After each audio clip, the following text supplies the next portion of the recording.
البدع والأهواء، أهل البدع العقائدية وأهل البدع السياسية. نقول بيننا وبينكم السلف، بيننا وبينكم الكتب، كان فيقول البدع بيننا وبينكم.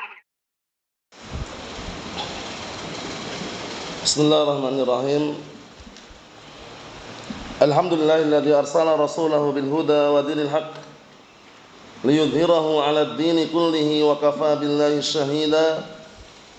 أشهد أن لا إله إلا الله وحده لا شريك له إقرارا به وتوحيدا، وأشهد أن محمدا عبده ورسوله صلى الله عليه وعلى آله وسلم تسليما مزيدا لا نبي بعده.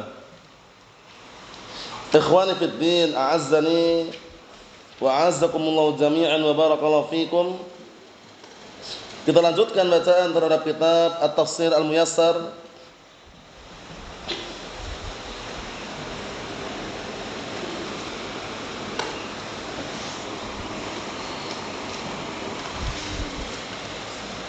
Na'am barakallahu fikum. Sekarang kita akan masuk ke penafsiran perkataan Allah Subhanahu wa taala surat Al-A'raf juz yang ke-9 ayat yang ke-196.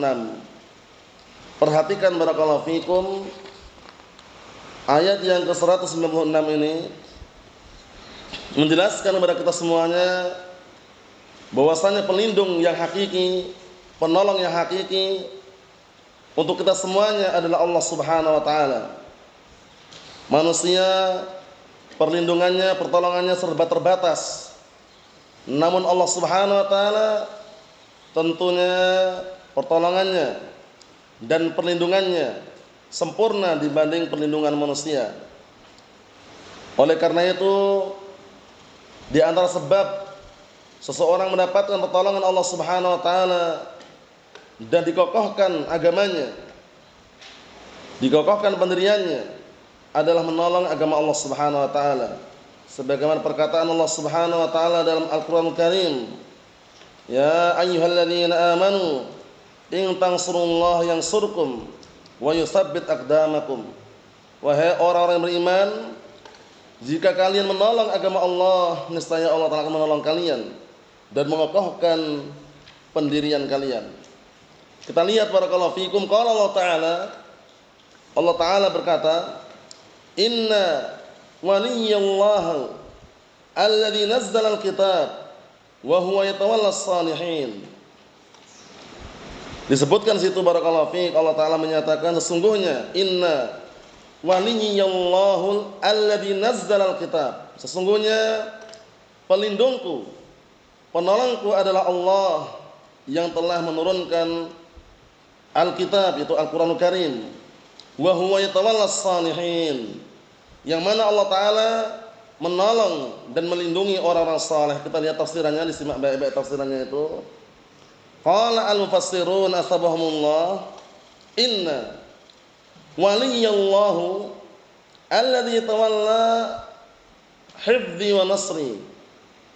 Artinya sungguhnya pelindungku adalah Allah Subhanahu wa taala yang melindungi dengan apa? Melindungiku dan juga menolongku.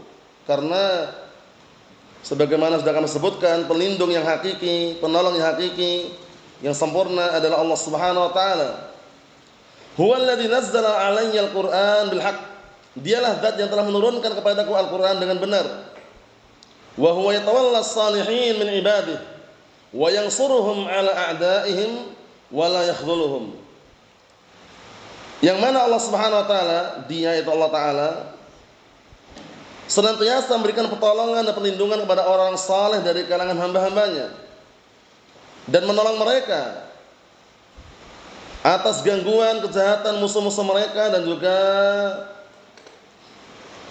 Allah Subhanahu wa taala tidak merendahkan atau menghinakan mereka. Di sini barakallahu fiik memberikan pelajaran buat kita semuanya bahwasanya pertolongan Allah Subhanahu wa taala sangatlah sempurna. Karena kalau pertolongan manusia atau sesama makhluk atau yang semisalnya, itu pertolongan dan perlindungan serba terbatas. Kadang manusia tidak menolong kecuali harus dengan harta atau dengan barakallahu fik imbalan atau semisalnya. Namun Allah Subhanahu wa taala senantiasa menolong hambanya yang beriman kepada Allah Subhanahu wa taala dan tidak menghinakan, tidak pula merendahkan hamba-hamba yang saleh tersebut. Berikutnya, qala Allah taala menyatakan, walladzina tad'una min dunihi la yastati'una nasrakum wala anfusahum yansurun. Ini kaitannya dengan kemarin. Jadi berhala-berhala, patung-patung mereka sembah tidak bisa berbuat apa-apa, tidak bisa bicara, wala mendengar, wala berjalan, wala menggenggam, karena benda mati patung, berhala. Nanti kita lihat, dohirnya nampaknya berhala atau patungnya ada bentuk matanya, menatap kita, tapi tidak punya penglihatan, tidak punya pendengaran. Nanti kita lihat ya tafsirannya biar tambah jelas. Kita artikan dulu. Allah Ta'ala menyatakan, dan orang-orang yang mereka menyeru kepada selain Allah Subhanahu wa taala atau berhala-berhala atau patung-patung yang kalian seru, yang kalian minta, yang kalian berdoa kepadanya selain Allah Subhanahu wa taala, mereka tidak mampu menolong kalian dan tidak pula menolong diri mereka sendiri. Jadi patungnya itu, berhalanya itu tidak bisa menolong orang-orang yang berbuat kesyirikan itu dan juga tidak bisa menolong diri mereka sendiri. Buktinya apa? Patung dan berhalanya ketika dihancurkan diam aja kan? Ketika dihancurkan diam saja, kemudian taruhlah ada hewan, kemudian naik di atas apa? Patung kepala tersebut, kemudian kencing misalkan, atau kemudian barakallahu fiik, makanan yang disajikan di depan berhala dimakan oleh anjing atau semisalnya, enggak bisa apa-apa. Karena benda mati ya. Na'amullah musta'an. Lihat ini. Tidak bisa menolong orang-orang yang berdoa kepadanya, tidak pula menolong diri mereka sendiri. Kita lihat tafsirannya. Qala al-mufassirun asabahumullah, walladzina tad'una antum ayyuhal musyrikun min ghairillahi minal alihah la yastati'una nasrakum wa la yaqdiruna ala nusrati anfusihim. Lihat ini. Dan berhala-berhala yang kalian seru, wahai orang-orang musyrikin, selain Allah Ta'ala, berupa sembahan-sembahan yang ada, mereka tidak mampu menolong kalian dan tidak mampu pula menolong diri mereka sendiri. Berhala, patung. Sebagaimana kemarin kita sebutkan kisahnya Nabi Ibrahim alaihissalam ketika menghancurkan berhala-berhala, patung-patung yang barakallahu fiik, disembah dan juga diagungkan oleh bapaknya, itu Azar. Bagaimana ketika dihancurkan, enggak ada satupun yang bisa mengelak, enggak ada satupun yang bisa menghalau. Semuanya padam, semuanya hancur, ditinggalkan berhala yang paling besar. Paham ya? Kemudian apa? Berhala yang paling besar pun enggak bisa apa-apa. Enggak bisa bicara, wala mendengar, wala melihat, wala jalan, wala memegang. Paham ya? Tidak bisa menolong dirinya sendiri karena benda mati. Allahul musta'an. Kita lihat di sini. Qala al-mufassirun asabahumullah. Dilihat tafsirannya itu. Wa na'am. Disebutkan situ wala yaqdiruna ala nusrati anfusihim, dan mereka sendiri itu berhala-berhala tadi tidak mampu menolong diri mereka sendiri. Qala Allah Ta'ala menyatakan di situ berikutnya ayat yang 198. Kita ambil dikit lagi. Wa in tad'uuhum ilal huda la yasma'u wa tarahum yanzuruna ilaika wa hum la yubsirun. Dan jika kalian menyeru mereka, mengajak mereka kepada petunjuk, kepada kebaikan, mereka pun enggak dengar, enggak akan mendengar. Jadi walaupun diajak kepada kebaikan, didakwahi, enggak akan mendengar. Patung, berhala, gimana mendengar? Nah, dan engkau melihat mereka seakan-akan mereka melihat kamu, karena patungnya itu kan posisinya kan seperti berbentuk manusia ya, barakallahu fiik, ada matanya, kemudian ada telinganya, maksudnya berbentuk seperti itu. Kelihatannya melihat, ya kan? Kalau antum perhatikan patung berhala itu yang ada matanya, ada telinganya, seakan-akan matanya melihat kan? Tarahum yang duruna ilaik. Engkau melihat mereka seolah-olah mereka itu melihat kamu juga. Tapi apa? Wahum la yubsirun. Sebenarnya mereka tidak bisa melihat. Paham ya? Kita lihat tafsirannya biar tambah jelas. Qala al-mufassirun asabahumullah. Wa in tad'u ayyuhal musyrikun alihatakum ilal istiqamah was sadat la yasma'u du'aahum. Kalau kalian menyeru atau mengajak sesembahan-sembahan kalian wahai musyrikin kepada apa? Istiqamah was sadat, diajak kepada jalan yang lurus, istiqamah, mereka tidak akan mendengar ajakan kalian. Berhala patung gimana dengar? Antum teriak-teriak pun diam aja dia. Ya enggak? Antum patah-patahkan pun diam aja dia. Antum padamkan mereka apa pun diam aja. Patung berhala gimana mau bicara? Naam. Kita lihat di sini.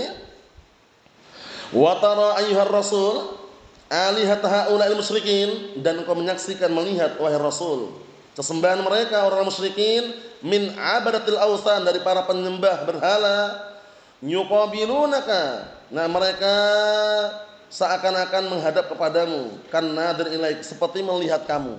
Berhala kan itu kan, kalau misalkan posisinya mau berdiri atau didudukkan itu seakan-akan kalau kita lihat kayak natap kita juga itu loh. Paham ya? Nah, berhala atau patung yang ada matanya, kemudian ya itu seperti postur manusia lah. Nah, seakan-akan mereka menghadap kita, melihat kita. Wa hum la yubsirun, padahal mereka enggak bisa melihat. Li'annahum la absara lahum wa la basair. Karena mereka tidak punya penglihatan dan juga tidak bisa apa? Melihat. Memang enggak bisa. Enggak mengerti, enggak paham, enggak merasakan juga. Benda mati patung. Nah, itu kesimpulannya. Ikhwani fi din, azza wa jalla, barakallahu fikum. Kita ambil satu lagi. Qala Allah Ta'ala menyatakan, khudil afwa wa'mur bil 'urf wa a'rid 'anil jahilin. Ini penting sekali, barakallahu fiik. Kadang mungkin antum ada masalah, kita punya permasalahan dengan orang lain. Kadang mungkin antum marah, tapi jadilah orang yang memaafkan. Kalaupun marah pada tempatnya, kemudian apa? Ada sebabnya, namun tidak selalu marah terus, enggak pernah memaafkan. Paham ya? Itu penting sekali. Karena memaafkan bisa dilihat dari apa? Dari perbuatannya. Paham ya? Mungkin saja antum punya masalah sama orang lain, kelihatannya nah barakallahu fiik masalahnya kecil, akhirnya menjadi masalah besar. Tapi kalau kita memaafkan, selama itu masih bisa ditoleran ya, perbuatan yang jahat yang diberikan kepada kita atau yang ditimpakan kepada kita, itu kita maafkan. Nah, memaafkan itu dengan berbagai macam cara. Barakallahu fiikum, mungkin dengan tutur kata, dengan perbuatan. Karena kalau barakallahu fiik tidak memaafkan, mungkin ada hukuman-hukuman yang terus-menerus dia berikan kepada orang yang berbuat jahat tadi, atau berbuat barakallahu fiik perbuatan yang tidak baik. Tapi dengan perbuatan atau dengan ucapan atau dengan perkataan bisa barakallahu fiik terwujudkan yang namanya apa? Memaafkan. Kita lihat di sini biar tambah jelas. Khudil afwa, jadilah engkau pemaaf. Wa'mur bil 'urf, dan perintahkanlah pada perkara yang baik. Wa a'rid 'anil jahilin, dan berpalinglah dari orang-orang bodoh. Maksudnya berpaling dari apa? Dari berdebat. Karena orang-orang bodoh itu kalau berdebat itu biasanya dengan logika, hawa nafsu, akal. Tidak membangun di atas apa? Barakallahu fiik, kesadaran dan dalil. Sehingga kalau berdebat pun larinya ke akal. Paham ya? Sehingga kalau kita malah justru mendebat, akan semakin apa? Mereka ngayal itu biasanya. Nah, makanya Allah Ta'ala sebutkan dalam Al-Qur'an Karim, wa idza khatabahumul jahilun qalu salama. Kalau orang-orang bodoh itu ngajak bicara, ucapkanlah kepada mereka salam, assalamualaikum, tinggalkan. Paham ya? Karena apa? Karena khawatir justru yang semula kita kokoh di atas kebenaran, di atas al-haq, karena berdebat dengan orang-orang bodoh, orang-orang yang tidak menerima kebenaran, kita yang justru apa? Terbalik dan berbalik arah karena syubhat yang mereka lontarkan. Jadi kita ketika diajak debat kadang-kala kita turun sejenak dan tidak menghadapi, bukan berarti kalah, tapi apa? Menjaga keselamatan hati lebih dahulukan. Paham ya? Karena hati kita itu lemah, sedangkan syubhat itu menyambar-nyambar. Al-qulubud dha'ifah wasyubahu khattafah. Hati-hati itu lemah, sedangkan syubhat itu apa? Menyambar-nyambar. Sehingga yang seperti itu perlu diperhatikan. Kita lihat di sini, qala al-mufassirun astabahumullah akbil. Nama iqbal ayuhan nabi anta wa ummatuk. Kalau kembali berarti ayuhan nabi anta wa ummatuk. Al-fadla min akhlaqin nas wa amalihim. Wa la tatlub minhum ma yashqu alaihim hatta la yanfiru. Artinya, hadapilah wahai Nabi, engkau dan umatmu, kelebihan dari akhlak-akhlak manusia dan amalan-amalan mereka. Maksudnya barakallahu fiik, memberikan maaf dan juga memberikan kelemah lembutan kepada mereka dengan akhlak yang mulia. Wala tatlub minhum ma yashqu alaihim, dan jangan pernah meminta dari mereka sesuatu yang memberatkan mereka. Hatta la yanfiru. Tujuannya apa? Hingga mereka tidak lari. Maksudnya biar mereka enggak lari. Oleh karena itu Rasulullah SAW ketika mengutus Mu'adz bin Jabal dan Abu Musa al-Asy'ari radhiyallahu anhuma dakwah ke negeri Yaman, apa pesannya? Yang disampaikan kepada mereka berdua apa pesannya? Basyira wala tunafira, yassira wala tu'assira. Artinya berilah kabar gembira, jangan bikin mereka lari. Kemudian barakallahu fiik, permudahlah mereka dan jangan dipersulit. Nah, maksudnya ketika kita mendakwakan al-haq, mendakwakan Al-Qur'an Sunnah, pastikan barakallahu fiik dikasih kabar gembira untuk mereka, orang istiqomah di atas Al-Qur'an was Sunnah, dikasih kabar gembira dengan surga dan semisalnya. Jangan bikin mereka lari. Kalau mereka lari karena dakwah kita, dakwah yang kita dakwahkan ini kita sampaikan mereka lari, itu bukan salah kita. Paham ya? Tapi dengan cara yang baik di dalam menyampaikan, karena di dalam berdakwah sudah kita lewati ada namanya al-hikmah wad'u syai' fi mawdi'ihi, meletakkan sesuatu pada tempatnya. Baru dengan tahapan yang berikutnya, kalau enggak memungkinkan dengan hikmah, dengan nasihat yang agak tegas sedikit. Paham ya? Tapi nasihat yang baik, nasihat yang ada arahnya, nasihat yang ada bimbingannya. Kemudian kalau agak naik dikit, dengan jidal, perdebatan yang yang terbaik. Perdebatan yang terbaik adalah perdebatan yang menghasilkan kebaikan juga, yaitu dalam rangka li'idharil haqqi wa ibtalil batil, dalam rangka untuk menampakkan al-haq dan menghancurkan kebatilan. Kita lihat di sini.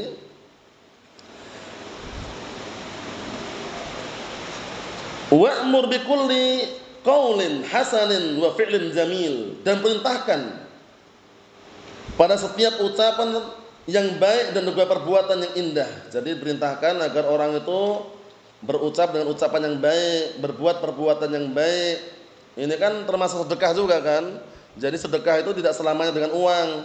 Kadang-kala dengan ucapan yang baik, mengajarkan Al-Qur'an Sunnah, menasihati saudaranya atau yang semisalnya, itu juga dinilai sedekah. Sebagaimana perkataan Rasulullah sallallahu alaihi wa ala alihi wasallam, wal kalimatut thayyibatu shadaqatun. Kalimat yang baik itu adalah adalah sedekah. Naam. Ikhwani fid din, a'azzani wa jazzakumullah, barakallahu fikum. Diperhatikan dikit lagi. Wa a'rid an munaza'ati as-sufaha wa musawatil jahala al-aghwiya. Dan berpalinglah, tinggalkan dari barakallahu fiik, bertikai atau berdebat dengan orang-orang bodoh dan orang-orang yang dungu. Kenapa? Karena sudah kami sebutkan tadi, biasanya orang-orang bodoh, orang dungu itu, kalaupun debat dinasihati dengan dalil hujjah Al-Qur'an Sunnah, justru dia menolak, bantah, ngeyel, bangkang dengan logika, dengan akal biasanya. Paham ya? Nah yang seperti itu kenapa kita diperintahkan meninggalkan? Jangan sampai kita terpancing akhirnya barakallahu fiik, justru melayani mereka, akhirnya terjebak dalam syubhatnya orang-orang bodoh tadi itu. Allahul musta'an. Kadang-kala memang yang seperti ini diperlukan. Kenapa? Salamatul qalb. Kalau para ulama mengatakan salamatul qalb muqaddamah. Jadi menjaga keselamatan hati lebih didahulukan. Karena yang namanya hati itu tadi? Lemah, sedangkan syubhat menyambar-nyambar. Al-qulubu dha'ifah wasyubahu khattafah. Hati-hati itu lemah, sedangkan syubhat itu menyambar-nyambar. Nasallaha as-salamata wal afiyah fid dunya wal akhirah. Walhamdulillahirabbil alamin.